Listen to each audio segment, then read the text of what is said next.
Iyooyyaa harka fuune akkam jirtu kabajamtootaa fi jaalatamtoota hiriyyoo tokko guyyaa har'aa kana paaswoordi manaajerii waliin ilaalla. Paaswoordi manaajerii jechuun moobaayilii keessan irratti weebsaayitiiwwan garaagaraa fayyadamtanii sooshaal miidiyaawwan garaagaraa fayyadamtanii gidduutti immoo yoo paaswoordii keessan irraanfattanii akkaataa kamiin akka googil akkaawuntii keessa akka argattanidha.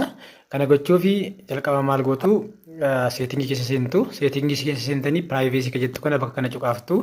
Achi autofill service from google ka jettu kana kilik gootu.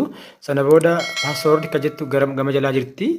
Achi kanatti aansee amma fakkeenyaaf bakka kana kuna weebsaayitiiwwan 24 tokko konneektii ta'ee jira divaayisii kanatti jechuudha. As keessaa amma yoo ilaalle gadi buune feesbuukiin akkaawuntii lamaan konneektii ta'eera, instaagiraamiin akkaawuntii lamaan ta'eera. Akkasumas illee tiwiiteriinis ta'ee jira.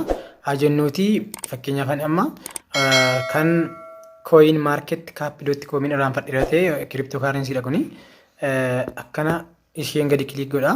Yeroon kilik godhu eenyummeessa koo na gaafata yookaan immoo hanqisanii piinii ta'uu danda'a, paaswoordii ta'uu danda'a yookaan immoo paaternii ta'uu danda'a.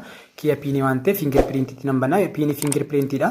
Kanaaf instead of pin let me use fingerprint. So kun yeroon akkanatti godhu imeelii koo kun natti agarsiisa. Itti aansee immoo paaswoordii koo san irraan fadhe sana rikeevernaa gochuuf kun bakka ija fakkaattu kanan ishee irra muramtetti kun gadi kilik godha.